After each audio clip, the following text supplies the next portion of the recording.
If there are no other manifestations, we will now begin with our presentation from the resource person of the DILG, Secretary Rojas. Thank you, Madam Chair, co-chairs, Mr. Senate President, senators, magandang umaga po. Before I begin, may I just make sure, okay na ba? From the technician that the naka-load na? Oh, sige. Okay. Thank you. Magandang umaga po sa ating lahat. Sa ngalan ng NAPOLCOM, ng PNP, ng DILG, nagpapasalamat po kami sa pagkakataon na itong humarap sa inyong komite at sa Senado, sa Sambayanan, para masabi ang aming nalalaman tungkol dito sa Mama Sapano incident. Over the last 2 weeks, 44 caskets lay in state all over our country. These caskets were draped with a flag and had medals, certificates, and the beret signifying membership in the SAF on top of them. As each of these caskets were interred, these flags were reverently folded, touched to the officer's heart, and gently given to the widow and parents of the SAF policeman. Madam Chair, the SAF got their man. They did their part. We now must have to do ours. Sa kasaysayan ng isang bansa, hindi maiiwasan na may mga trabaho o misyon na mapanganib na kailangan gawin o mangyari. Sa unipormadong hanay, ito yung realidad ng kanilang pagsisilbi. Bombero, Coast Guard, sundalo, airman, Navy, pulis. Alam nila na pagsuot nila ng kanilang uniforme, markado na sila, unang-una. At pangalawa, yung uri ng kanilang trabaho ay mapanganib. It is our duty as a nation to make sure that whatever these missions are, na una, karapat-dapat, worthwhile. Kung mapapalagay sila sa panganib, worthwhile dapat, karapat-dapat lamang ang objective ng kanilang misyon. Pangalawa, obligasyon din po natin na siguruhin na nasa sa kanila ang sapat na kakayahan at kagamitan para magawa nila itong tungkulin na ito. At pangatlo, obligasyon din natin na mapa sa kanila ang lahat ng tulong at suporta para merong reasonable chance of success ang kanilang misyon.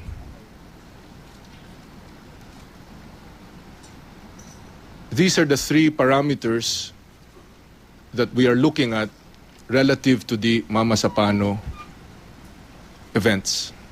And it is in that context that the PNP formed a board of inquiry to find out in a transparent, objective, and timely manner the events that transpired. Their work is not yet completed, but we have here Director Benji Magalong, who concurrently is also the head of the CIDG, who chairs the Board of Inquiry. He and his investigators, who are trained debriefers, who are trained in asking questions and taking testimony, undertook the painstaking work of obtaining all of the information that is available. May I turn this over, Madam Chair, to Director Magalong. Thank you. Director Benjamin Magalong, go ahead with the statement. Thank you, ma'am. Our Senate President, Madam Chair, Honorable Senators, ladies and gentlemen, good morning. I am Police Director Benjamin Magalong, Director of the PNP Criminal Investigation and Detection Group.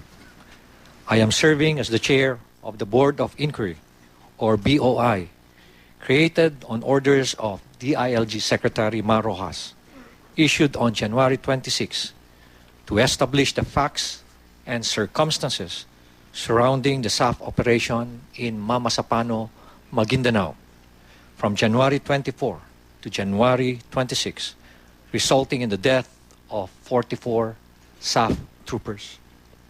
I'm here to present the initial facts and circumstances of what we have established so far based on 374 interviews, 318 sworn statements, SMS and call logs, and special reports submitted by the PNP SAF, local police, and the Armed Forces of the Philippines as of February 8, 2015. From January 26 until today, 46 investigators have spent 5,152 man-hours collecting the data which served as the basis of my presentation. The information contained in my briefing is our understanding of what happened and does not contain any prejudgment, findings, or conclusions. The targets of SAF's operation were most wanted terrorist Zulkifli Binhir, known as Marwan, and Basit Usman, a BIFF commander. Zulkifli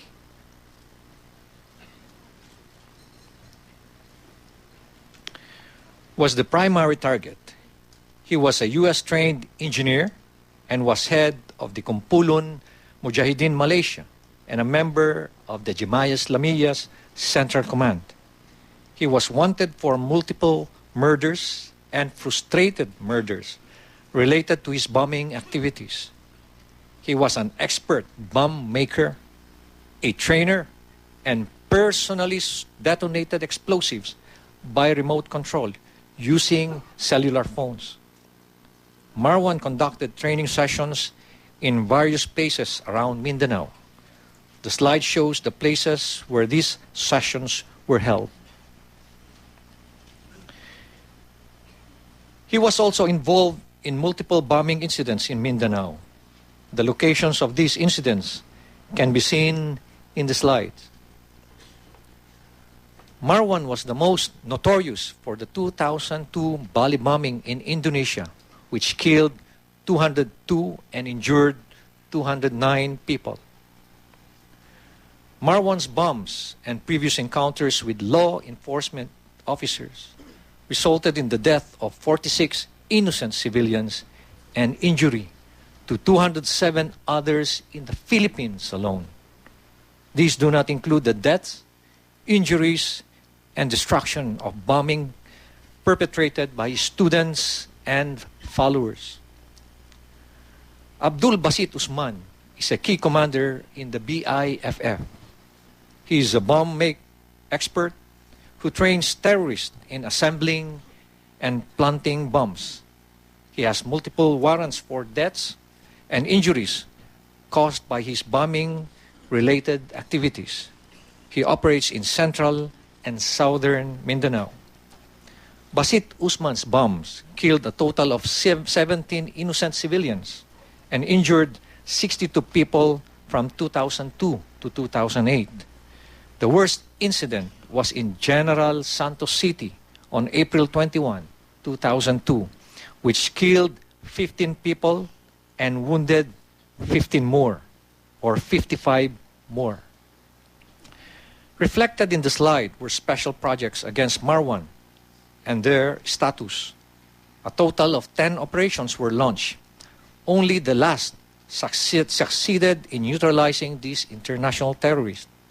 Clearly, with their renowned notoriety and record of terror activities, clearly, Marwan and Usman are high-value and priority targets whose arrest or capture was rightfully and legitimately pursued by the state. The plan spelled out the employment of 392 SAF troopers assigned. Yes, sir.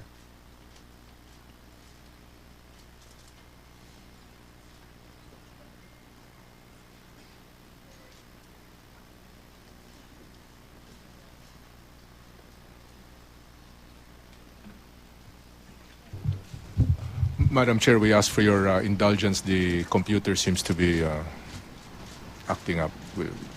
We have sent someone to look at it.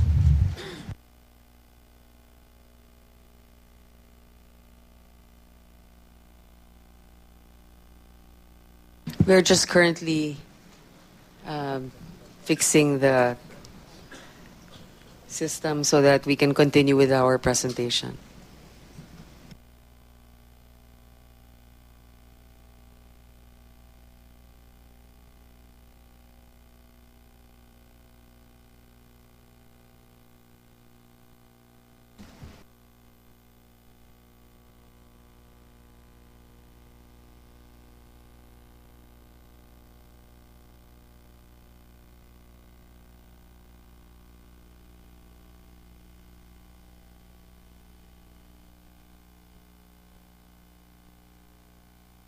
Meron po ba kayong hard copy niyan?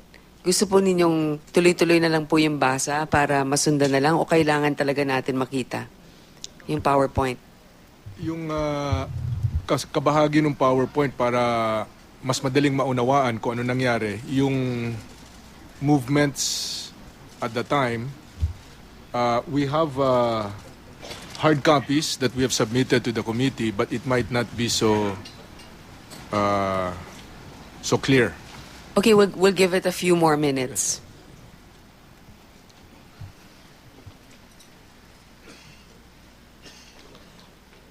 We will suspend session for 1 minute.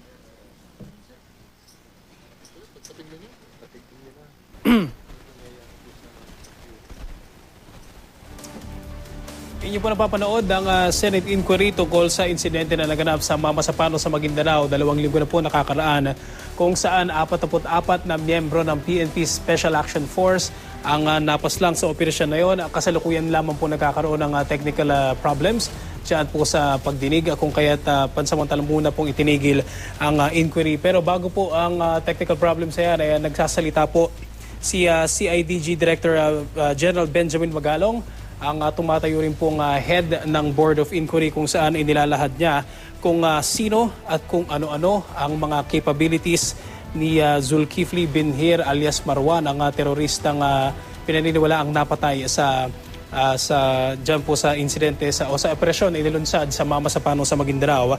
Gayon din po ang terorista at bomb maker na si Basit Usman. Ayon kay General Magalong ay hindi bababa sa 10 operasyon ang inilunsad na ng mga otoridad para mahuli o para ma-neutralize o mahuli ang teroristang si Marwan. Bago naman po ang talumpati o ang pagsasalita o pagbibigay ng impormasyon ni Director o ni General Benjamin Magalong, ay nagsalita rin po si DILG Secretary Mar Rojas. At bago po siya magsalita ay may pinakita po siya sa kanyang slide na isang folder na may title po na Facts of the Mamasapano Incident, at ang subtitle ito is Board of Inquiry. Although hindi pa po malinaw sa ngayon kung galing po sa BOI ang kanilang mga impormasyon na inilalabas. Ayon kay sa DILG Secretary Rojas, ginawa ng SAF o nakuha ng SAF ang kanilang target, ginawa nila ang kanilang trabaho, kaya't marapat lamang daw na gawin ng pamahalaan ang trabaho nito. Samantala, kaugnay po ng isinasagawang pagdinig ng Senado dyan po sa Encuentro sa Mama sa Pano, makakausap po natin si Salima Refran. Salima? Cedric, alam mo na dito rin sa Senado yung ilang mga kaanak ng apat dun sa 44 na Special Action Force members na nasa winga sa Encuentro sa Maguindanao.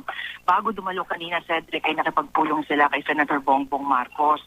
Hawak kasing mga taga-Cordillera ang mga ito. Ito yung mga kaanak ni na PO2 Noble Kiangan, PO1 Russell Bilog, PO1 Gringo Kayang-o, at PO3 Noel Gulocan. Hiling nila kay Marcos na personal na mapanood nga yung hearing ngayon sa Senado. Ayon kay Marcos, ang masiguro na maibigay ang kanilang maibigay sa kanilang mga namayapang mahal sa buhay ang katarungan, ang tanging hiling ng kanilang mga pamilya. Cedric, nakausap ko kanina yung tiyahin ni PO2 Kiangan, si Lourdes Salingsing.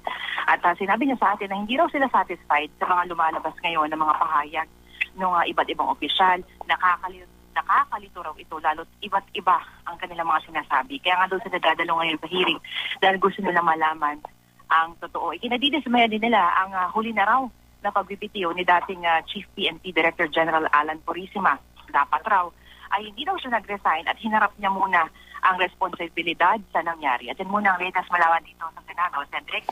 Sam, hindi na natin babagitin yung pangalan ng dalawang SAF members na medyo lumulutang lately. Kasi kanina nabanggit din niya Senator Onasa na iwasan na nga daw for security ng pamilya nitong mga ito. Pero yung dalawang SAF officials na I guess ilang araw na rin hinahanap ng mga miyembro ng media na inimbitahan din dyan, would we know kung nandyan sila sa vicinity ng Senate? Yung isa sa kanila, itong ground commander mismo ng strike team, Sam. Ang sabi sa atin ay nandito daw sila sa loob mismo ng Senate building pero wala daw sila sa session room.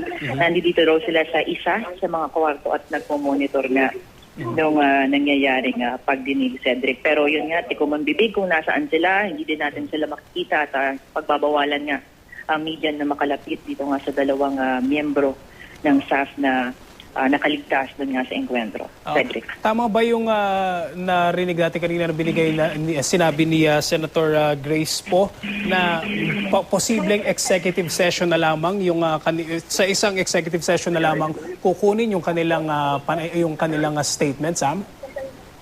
That is very, very possible, Cedric, given nga yung mga issues sa security nila. No, dahil ang worry karamihan ng mga nandito ay syempre yung retaliation dahil itong dalawang ito ay miyembro ng SAF na pumasok doon sa bahay nga ni Marwan and also alam nila.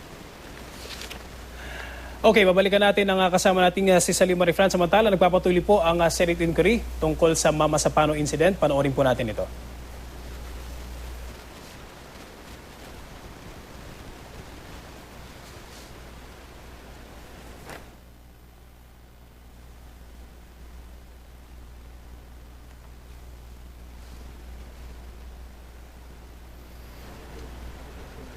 Okay, habang hindi pa po nagpapatuloy ang Senate hearing po, mag-recap lang tayo ng kaunti. Kanina po sa kanyang opening statement, sinabi naman ni Senator T.G. Ginggona yung kanyang 3 puntos bago po magsimula ang Senate inquiry. Una, sinabi po niya na napaka-importante na katotohanan yung lumabas dyan sa Senate inquiry para ito lang po yung tanging paraan daw para ma-achieve yung katarungan at saka manumbalik yung tiwala.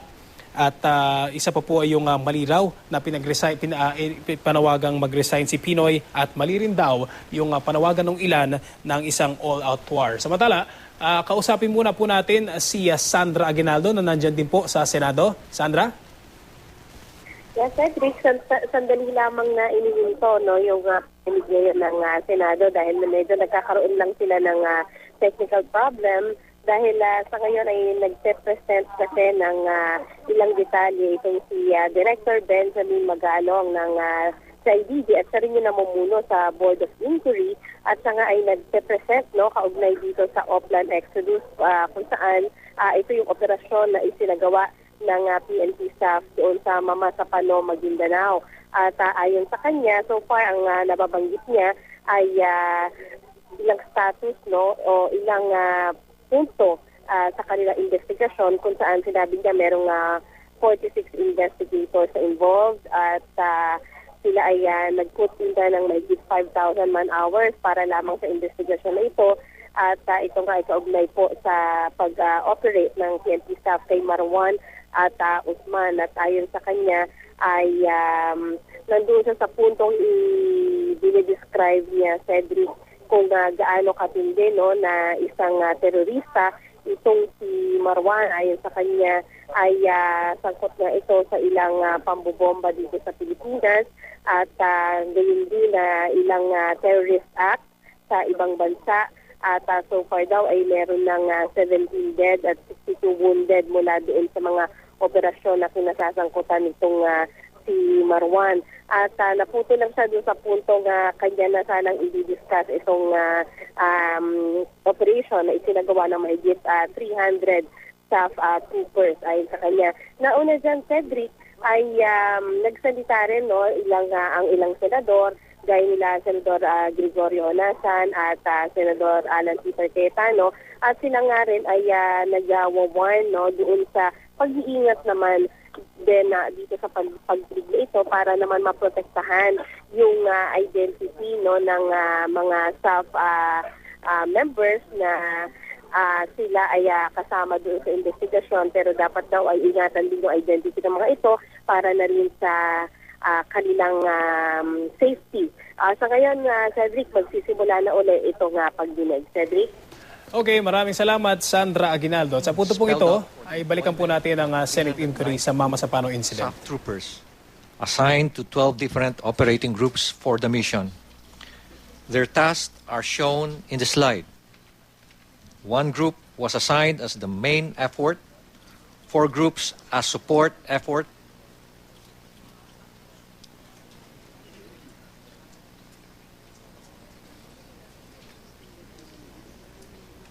My apologies, Madam Chair. We are again encountering technical difficulties.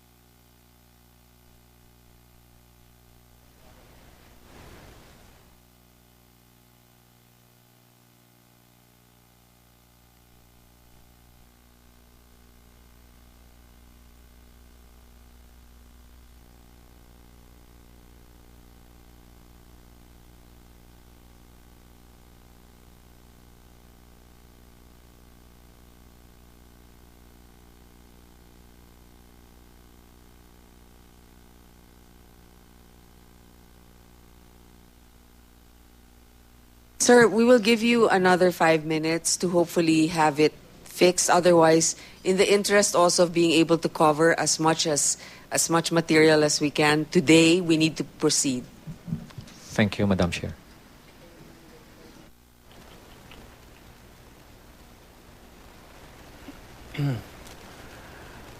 Sa Senate inquiry po na yan tungkol sa Mama Sapano incident ay patuloy pa rin po na nagkakaroon ng technical difficulties dyan po sa loob ng Senado.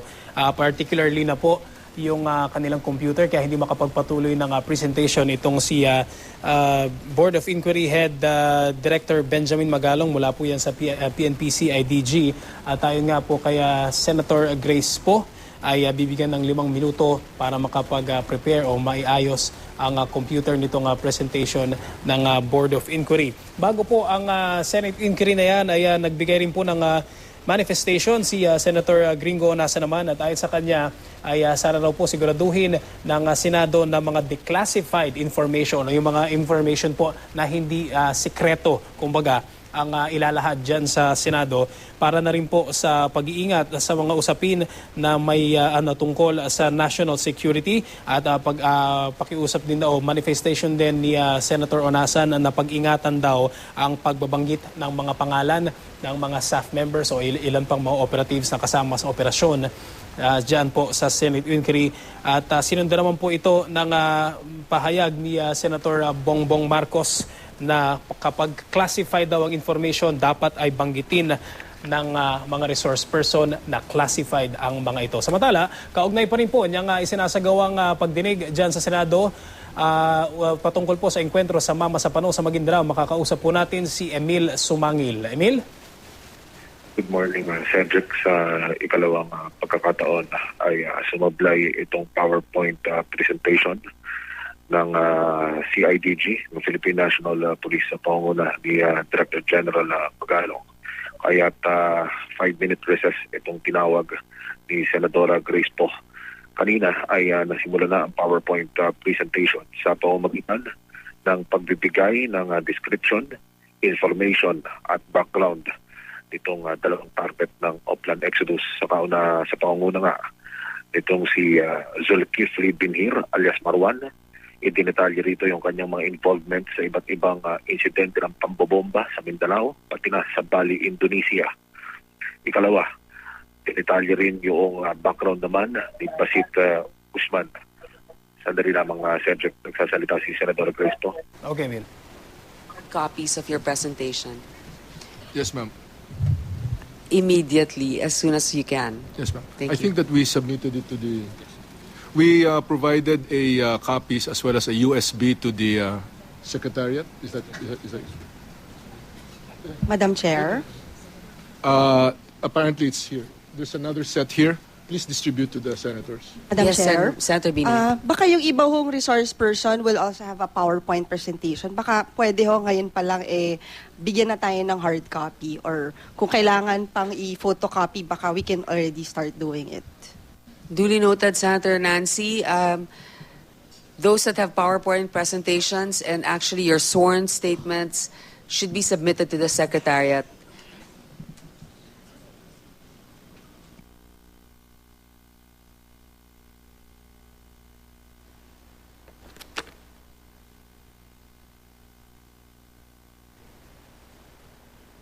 Okay,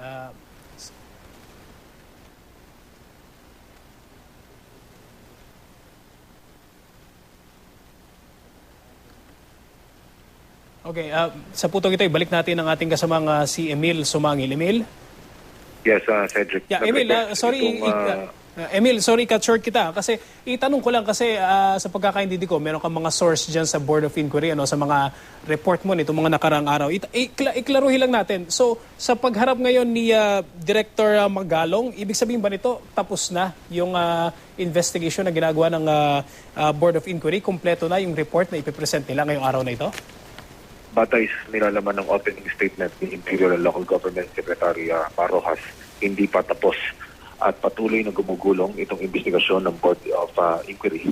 Sa katunayan ay hindi pa nga lubos na nakakalap yung statement ng mga resource person at yung mga involved sa investigasyon. Nagsasalita si Secretary Marojas sa Ledger. An image in the computer screen, but there must the wiring. I'm not saying that it's the Senate's equipment, but the computer is showing a image. But I think that we'll try again. But anyway, Madam Chair, we are in slide 13 in the handout. This is slide 13. Thank you.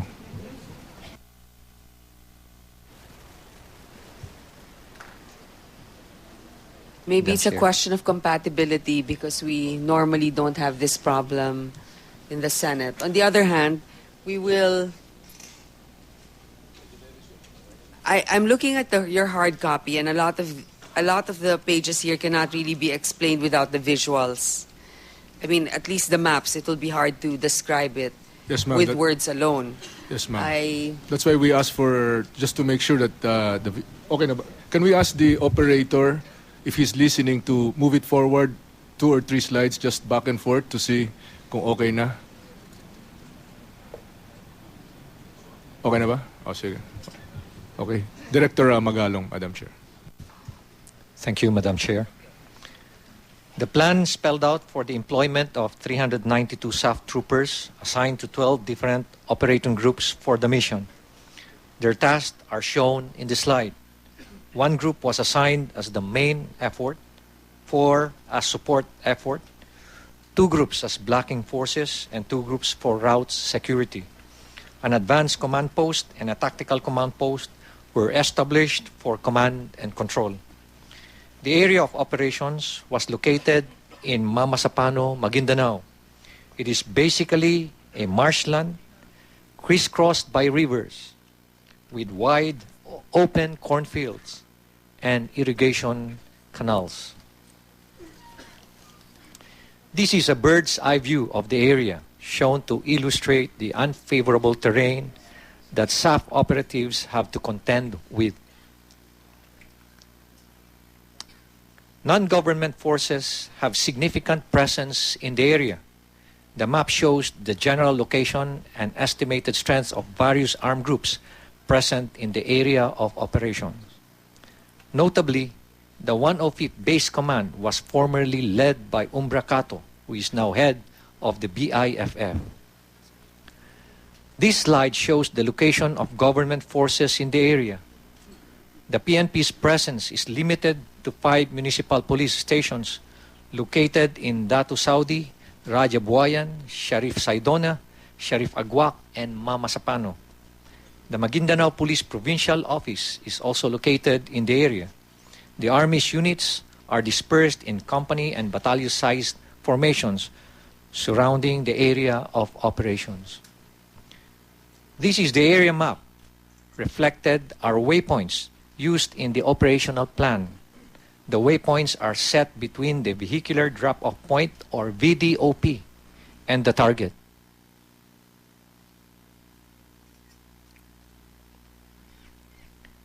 The 84th Special Action Company, or well known as Seabourn, was designated as the main effort of the operation. It was tasked to enter Marwan's encampment and arrest Marwan and Usman. The plan called for the deployment of the 55th, 45th, 42nd, and 41st Special Action Companies as containment forces along the entry and exit route of the Seabourn. The ACP is located at the VDOP along the Maharlika Highway, designated as the main supply route, or MSR. It was guarded by the 43rd Special Action Company, or 43rd SAC, which was equipped with 2 B-150 armored vehicles deployed hundreds of meters east and west of the ACP. 43rd SAC served as a containment force and route security for the MSR. The exit plan called for the support containment forces to withdraw, provide cover and security for the Seabourn troops as they withdraw along the planned route. As can be seen from the comparison maps, there is a gap between the plan and the actual. Except for the Seabourn unit, the other units did not reach their designated positions. The movement of the Seabourn took about 2 hours longer than planned. They were delayed by the difficult terrain and the strong river current near the target. The departure of the support groups, accordingly, were delayed because the plan called for synchronization of their movement with that of the Seabourn. Notwithstanding the foregoing, the Seabourn was still able to reach its objective and neutralize Marwan. The bar graph is a schematic diagram reflecting the movement of the various operating SAF groups toward their designated waypoints. The green bar shows the planned positions, while the blue bar shows the actual positions of the operating groups. The numbers on the left side of the graph shows the waypoints. Seabourn made its exit from the target area under fire, but still followed the planned route until waypoint 14. Seabourn troops were determined to reinforce 55th SAC, but because of the tremendous firepower and strength of the opposition, the TCP, or the Tactical Command Post, and 55th SAC advised them not to proceed with the link-up and instead move east. By this time, both Seabourn and 55th SAC were under heavy rifle and mortar fire. While moving, the Seabourn teams engaged various armed groups from all directions.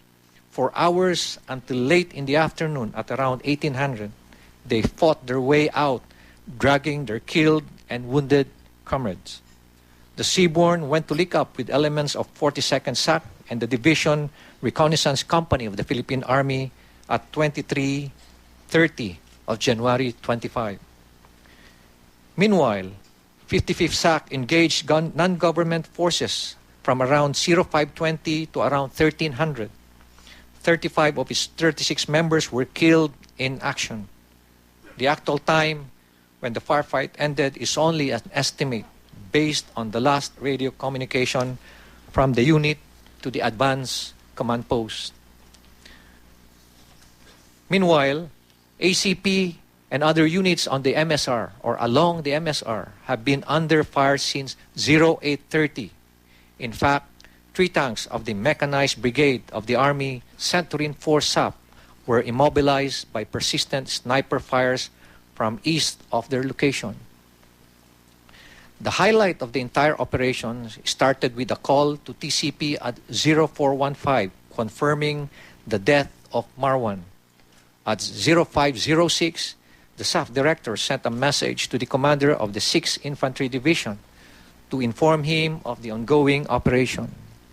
SAF director then sent his deputy to the 1st Mechanized Brigade of the Armed Forces of the Philippines to ask for help and artillery support. At 0638, the Coordinating Committee on the Cessation of Hostilities, or CCCH, was informed of the ongoing encounter. SAF requested for artillery support in several locations between 0725 to 1735. Seabourn reached its objective at 0415 of the 38 members. Of the 38 members of Seabourn, only 13 were able to cross the river and engage Marwan in a firefight. Other BIFF forces or fighters were alerted of their presence when booby traps placed around Marwan's house exploded. 2 troopers were wounded in the initial engagement. They endured several firefights along the way. Their pursuers stopped firing only after the delivery of 3 white phosphorus artillery rounds at around 1748. By the time they were rescued before midnight, 9 members of the Seabourn were killed in action, while 14 were wounded. 7 police commission officers and 37 police non-commissioned officers were killed, for a total of 44 SAF troopers killed in action. In honor of the 44 heroes and the 15 wounded, the Board of Inquiry is committed to complete its task of finding out what happened. We will give justice to our SAF heroes by seeking the truth. Magandang araw po sa inyo. Maraming salamat po. Maraming salamat po, Director Magalong, sa inyong presentasyon at kinalap ninyong mga impormasyon na inabot ng ilang libong oras at ilang mga tao sa inyong hanay na gumawa ng trabaho na yan.